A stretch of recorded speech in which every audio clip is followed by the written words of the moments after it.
Otro tema importante de analizar cuando hablamos de las partes y hablamos todo eso. Bueno, identificamos las partes. En este primer ejercicio todas las tocó, las tuvieron que hacer desde el principio. Pero para el segundo ejercicio nos van a pedir, muy seguramente en uno de los puntos, sáqueme el promedio o la desviación estándar. Pero lo que podemos hacer es copiar parte de ese código que ya tenemos, reusarlo. Y aquí entonces aparecen las dos partes que les había comentado. Uno es código de reuso, que son partes de otros programas que traemos y no hacemos ningún cambio. Vamos a hacer la desviación estándar, pues copiamos esa clase o ese tal cual. ¿Listo? No hacemos nada. Pero una parte base es eso que traigo otra parte, pero que por alguna razón voy a eliminar, a modificar o adicionar. ¿Eso por qué es importante?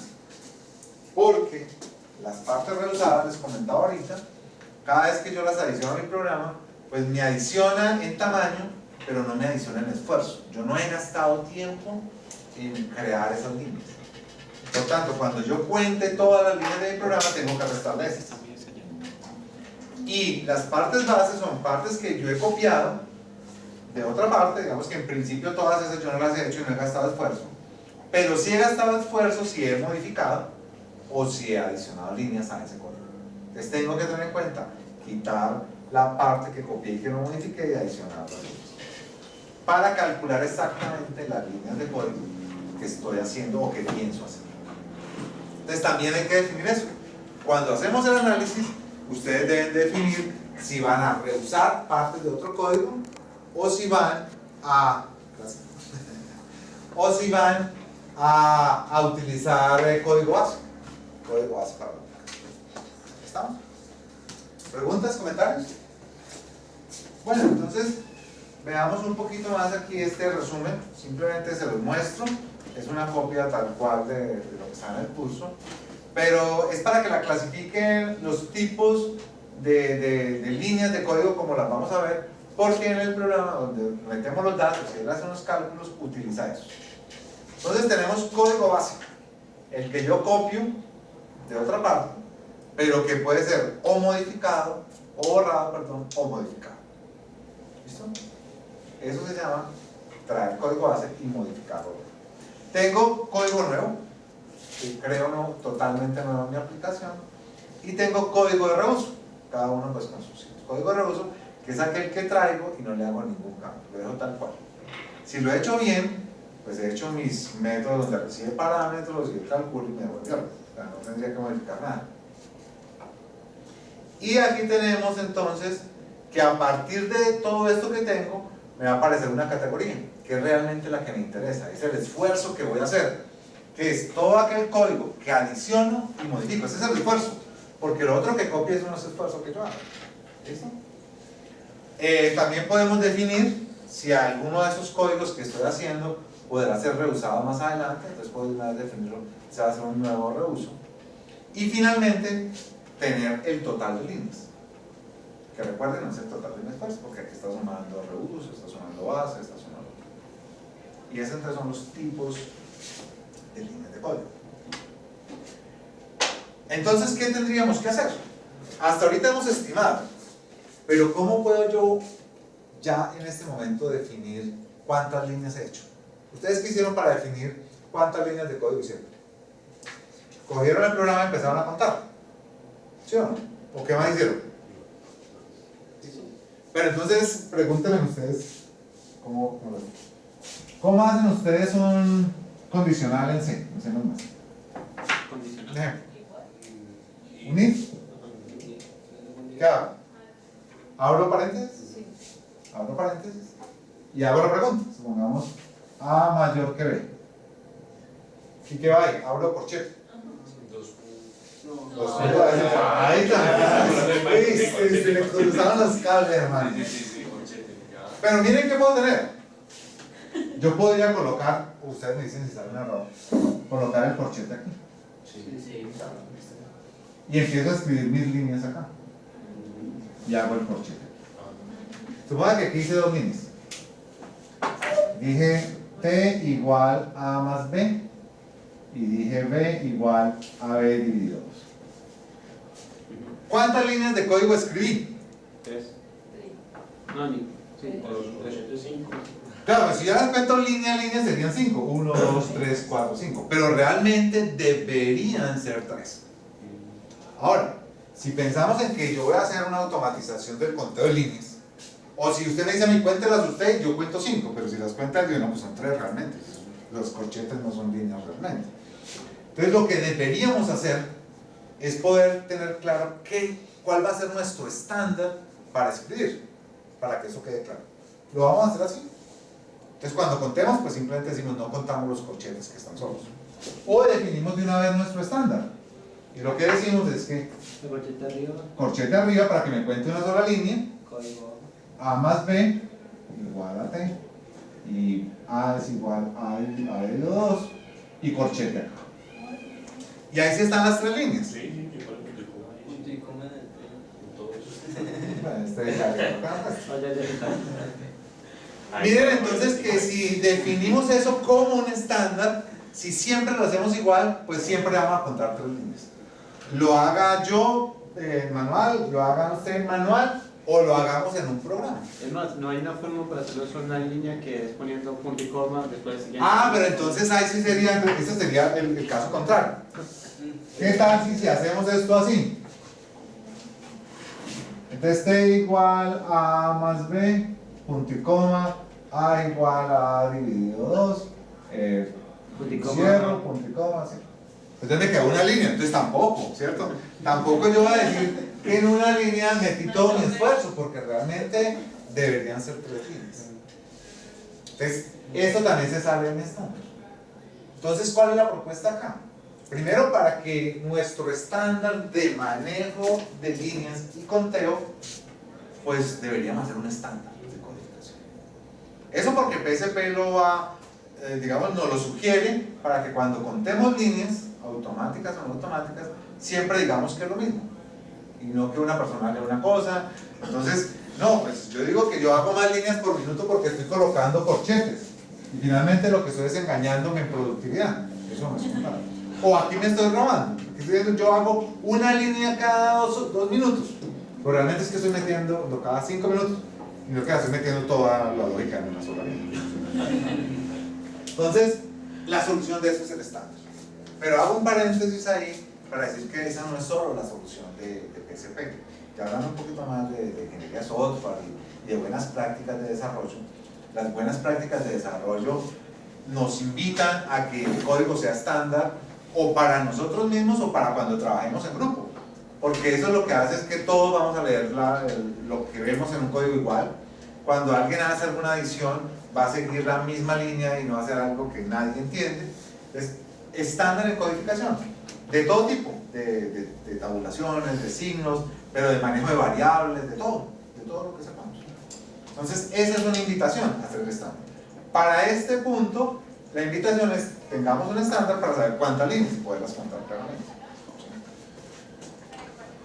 Entonces, les voy a mostrar un estándar de codificación que se lo entregué a Antal, que se lo está subiendo, que es un estándar propuesto. Es un estándar de codificación propuesto en cómo debería uno tener el código. ¿Cómo se imaginarán? Para la tareita que vamos a dejar, pues debe venir con este estándar, obviamente. Entonces les propongo, ¿sí ya hablamos? Les propongo este estándar. Entonces aquí hay un estándar, y ese estándar, curiosamente, no, para ustedes especialmente, es un estándar para C++, pensado para C++. Pero es simplemente una propuesta. Aquí está la propuesta de estándar de codificación para C++. ¿Qué nos propone? Iniciar todos los programas con unos comentarios donde explique qué es lo que hace esa clase o ese método. Antes de todo el programa, eso es para todo el programa, antes de todo el programa, hacer este encabezado de esa forma. Que tenga qué es lo que vamos a hacer, el nombre del programa, quién es usted, quién lo está desarrollando, la fecha en que se y la descripción. Eso es la sugerencia del estándar. De hecho, eso sirve mucho. Cuando ustedes dentro de un año quieran ver estos programas que hicieron acá, pues se van a acordar cuándo lo hicieron, qué hacía ese programa, y no tienen que leerse todas las líneas para saber qué era lo que hacía. Esto es importante. Pero miren que el estándar me lo sugiere. Hagamos. ¿Qué más me sugiere el estándar? Me sugiere cómo vamos a manejar los contenidos. Nos sugiere cómo manejar pues ese reuso de instrucciones. Cómo manejar los identificadores. Cómo dar los nombres. ¿Qué está bien y qué está mal? O cómo meterlos. Entonces, ¿sí? Nombres que sean descriptivos, que sean este tipo de cosas. ¿Cómo deberían ir los comentarios? ¿Qué es un comentario bueno y qué es un comentario malo? ¿Listo?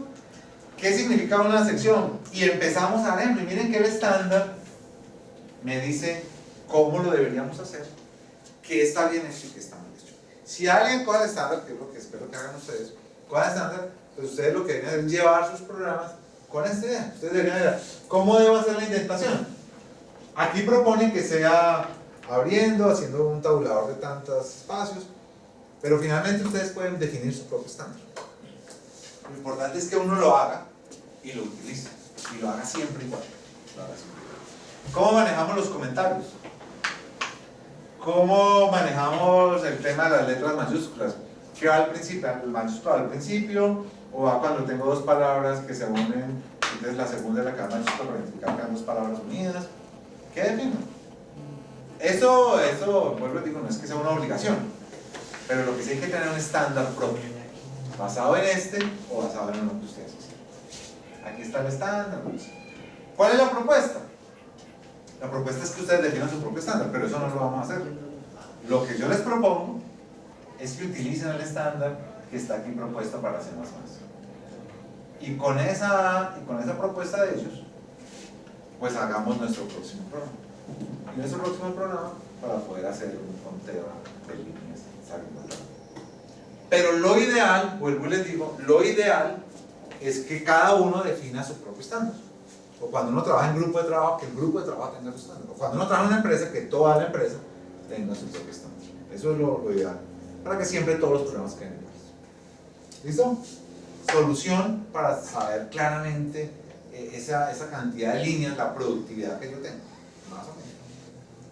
Entonces, si nosotros viéramos y cogiéramos un programa y quisiéramos contar las líneas, ¿contamos los comentarios o no contamos los comentarios? Lo lógico sería que no, pero alguien dice, no, pero es que yo en los comentarios estoy utilizando el tiempo para hacer una descripción muy buena y hago parte. Ah, bueno, entonces usted decide si va a ser parte de su línea de conteo o no. Pero lo importante es que si usted lo define, siempre va a ser así. ¿Qué recomiendan? No, pero finalmente la recomendación no es ni buena ni mala utilizarlo, no. Lo que va a indicar es que para este programa, si tiene muchos comentarios y usted decide contarlos, lo que está diciendo es que usted está produciendo 50 líneas por hora. Si usted decide no contarlo, pues finalmente le puede dar una producción de 40 líneas por hora. Si no cuenta comentarios. Si no cuenta comentarios, porque uno lo está contando. Pero eso ¿para quién es importante? Para uno mismo, porque aquí no lo estoy comparando con nadie. Aquí lo que estoy comparando conmigo mismo. Si yo quiero incluirlos porque son valiosos, porque es que me esfuerzo en escribirlos muy bien y en redactarlos muy bien y tengo un tiempo adicional, pues pero eso finalmente me da mi productividad. Cuando yo defina, yo siempre meto comentarios y lo voy a contar, pues estoy diciendo que mi programa va a tener esta productividad. Porque tiene un costo adicional. ¿Claro entonces? Entonces, la propuesta es utilizar ese estándar para nuestro segundo ejercicio. Bueno, esta parte entonces hemos hecho un recorrido de cómo vamos a estimar, que es lo que se propone en PSP1, ese segundo estado. Para que nos quede un poquito más claro, voy a mostrarles en la herramienta cómo deberíamos o cómo se mete esa información. Recuerden que si no utilizan la herramienta pueden utilizar como lo hicieron esta vez los formatos a mano, siempre y cuando estén calculando bien y sumando bien los textos. Entonces, ¿qué veríamos por ejemplo? ¿Qué nos aparece nuevo si escogemos la segunda? O sea, aquí hay que escoger el segundo ejercicio en la herramienta. ¿Qué nos aparece de nuevo? En el resumen que vamos a tener, nos aparece ya productividad. Entonces yo puedo planear cuál va a ser mi productividad. No, yo voy a producir 30 líneas por hora. Lo que yo planeé, lo que realmente se dio, y esto es lo que se va a acumular. Lo que se va a acumular en productividad. Ahí lo que estamos mirando es qué tanto me estoy desfasando, cómo va ese proceso, y finalmente cada vez que pase un programa nuevo, esto me debe estar reflejando un planeado más exacto, que es con el que voy a estimar. Ya aparece en el que ustedes hicieron, no se estimaban las partes, solo decimos el tamaño total. Aquí ya podemos estimar las partes. ¿Por qué podemos estimar las partes? Porque vamos a utilizar el método PRO. El método PRO nos pide un diseño conceptual, definir las partes. Una vez tengo las partes, voy y busco cuál sería el tamaño de esas partes y defino el tamaño de cada una. Y eso me da el total de mi programa que voy a hacer. Entonces ya puedo hacer esta segunda parte, la estimación. ¿Listo? Y aquí empezamos la estimación de tiempos y de efectos. Aquí pues bueno, resaltando exactamente, para resaltar, la productividad se da en horas, pero recuerden que todo lo vendemos en minutos. Entonces la fórmula de productividad realmente es el tamaño de líneas adicionadas y modificadas, que es los que me generan esfuerzo, las AIM, dividido entre el tiempo total que me gasté en el desarrollo. ¿Listo? Por 60, para que me den horas. Para que eso me da entonces productividad. ¿Qué otra cosa parece muy interesante, muy llamativa y que deberemos planearla desde el diseño? Son las pruebas. Cuando yo tengo las pruebas que debo hacer a mi aplicación, cuando yo tengo un problema y me piden que haga algo, lo que yo debo es probar que eso finalmente dé los resultados que yo espero. En esos ejercicios que estamos haciendo siempre nos dicen, mire, usted debería esperar estos resultados. Yo aquí debo planear mi prueba. Es una estrategia bien interesante para que yo cuando llegue al final y esté probando, compare si realmente logré lo que es. Eso es muy normal también cuando lleguemos a la ingeniería de software, que uno hace las diferentes etapas, pero con los requerimientos que hace a un principio, piensa cómo va a probar eso para que al final lo pruebe y garantice que todo pruebe. Plan de pruebas. Entonces aquí ya en esta segunda etapa que es PSP1 nos incluye el plan de pruebas. Deberíamos planear. Entonces si queremos resumir, bueno, ya el PIB lo vimos en la clase anterior, que decíamos que ya no es solo mirar que metí los datos bien, sino proponer mejoras. Si yo veo que me equivoqué en algo, si por ejemplo dijimos, no, es que me demoré muy poquito en la parte de planeación, me demoré 5 minutos, no, voy a dedicarle un tiempo mayor de tal forma que entienda y me encuentre problemas más altos. Eso es lo que voy a planear ahí como. Entonces, bueno, ¿cuáles serían los pasos para hacer eso como resumiendo un poquito? Primero, hacer un diseño conceptual bien, que me exprese bien los requerimientos que tengo. Por tanto, debo tomar un tiempo extra de hacerlo, no tomarme 3 minutos, un tiempo extra en el diseño, en entender los requerimientos y en hacer ese diseño para que me quede bien. Una vez tengo el diseño, estimo partes y tamaños. Partes y tamaños, dando los tamaños relativos de cada una de esas partes, definiendo de qué tipo son, y yéndome a la tabla a traer los tamaños. Y calcular. ¿Listo? Ahora, ya tengo los ítems que voy a crear y definir qué cosas necesito que ya han sido hechas. Reuso, de base que voy a modificar, también. Y empezar a llenar eso. Y estas estimaciones del proxy las calculo automáticamente en la herramienta. Pero si no se calcularan automáticamente, nosotros podríamos estimar. El método PROC tiene varias formas de calcular las estimaciones. La primera, cuando uno no tiene datos, lo que hace es que hace un promedio simple. ¿Sí? O sea, o estima con base en lo que yo tengo. Si yo en un programita de entrada de datos me demoré 5 minutos, pues eso es lo que él estima que usted se va a demorar en otro de ese mismo tamaño. Y él calcula con base en eso, dependiendo del tamaño y del tiempo. Pero si ya hemos hecho muchos, él hace unas fórmulas mucho más complejas. El método PRO propone el método A, el método B, el método C y el método A. Y métodos que tienen que ver ya con regresiones, y utiliza todo esto que hemos estado viendo, donde hace cálculos mucho más exactos de las estimaciones, ¿sí? Dependiendo de cómo se ha comportado, de cómo se ha desviado en las estimaciones anteriormente y todo eso. ¿Listo? Y hacia allá va lo que es el método. ¿Qué más nos vamos a encontrar en la herramienta? Bueno, en la herramienta, con el método, ya dijimos que tenemos que meter cada una de las partes. ¿Cómo las metemos? Empezamos a decir qué tipo de parte vamos a meter. ¿Es de entrada de datos? ¿Es de cálculos? ¿Es de datos? ¿De qué es? Y empezamos a estimar si es mediana, pequeña, y con eso él va a calcular automáticamente. Si no lo hacemos automático, pues tenemos nosotros mismos en los formatos ir a mirar cuánto es el tamaño y hacer el cálculo. ¿Listo? De la parte de si son partes base, pues entramos a donde dice bloque de partes base, buscamos qué tipo de parte base vamos a hacer y si cuántas líneas pensamos modificar o eliminar o adicionar a esta parte base. Si lo que vamos a hacer es partes nuevas, entonces ya nos da más información, el nombre de la parte nueva, qué tipo es de entrada, salida, es de cálculo, es de datos, y le empiezo a definir cuántos ítems tengo, o sea, los métodos. ¿Cuál es el tamaño relativo? Es decir, pequeño, mediano, grande, muy grande. Y él me va a calcular el tamaño automáticamente. ¿Él qué va a hacer al final cuando metamos todas las partes? Va a calcular el tamaño estimado de nuestro. Y se acerca bastante, según los estudios que hemos hecho, se acerca bastante. Y finalmente las partes reusadas. ¿De dónde la tomo? Aquí normalmente sale de dónde la estoy tomando.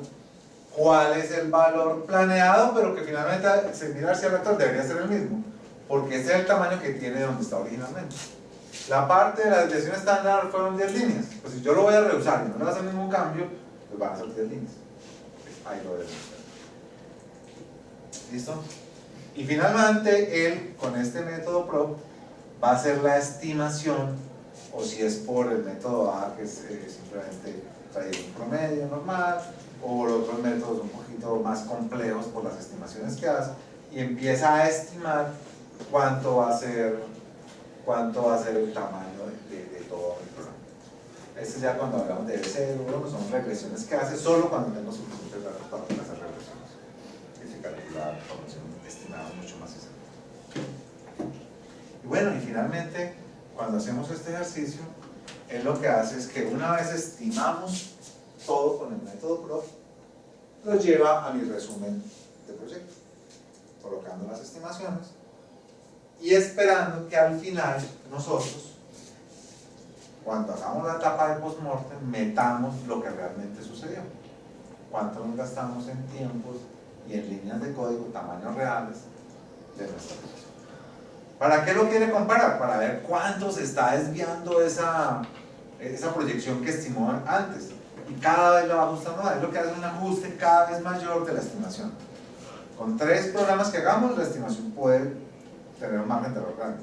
Pero si tenemos ya 10 programas, con toda seguridad el margen de desfase en la estimación es mucho más pequeño. Porque la ha ido ajustando utilizando los métodos que propone PSP. Y bueno, en postmortem lo que hacemos es registrar eso, toda la parte actual que ocurre. Realmente lo que nos gastamos, utilizamos en líneas, en la parte base, en lo que adicionamos, para poder comparar. ¿Listo? Y aquí registramos el tamaño total, pues para hacer esos cálculos. Eso entonces lo que nos propone es pasar a una etapa ya bien interesante. Ahorita solo, en el ejercicio pasado, solo metíamos datos. Ahorita lo que queremos es utilizar esos datos. Y a partir de los tamaños que estimamos y los tiempos, es decir, el esfuerzo que nos gastamos, podemos hacer una estimación del próximo programa cuánto nos demoramos. Si utilizan la herramienta, eso es automático. Si utilizan los formatos que tienen, la idea es que esos formatos, con los datos que tienen, puedan hacer estimaciones de esfuerzo. La estimación de tamaño sí la hacemos a partir del programa. ¿Preguntas? ¿Comentarios? ¿No? Bueno, entonces les voy a proponer la segunda tarea.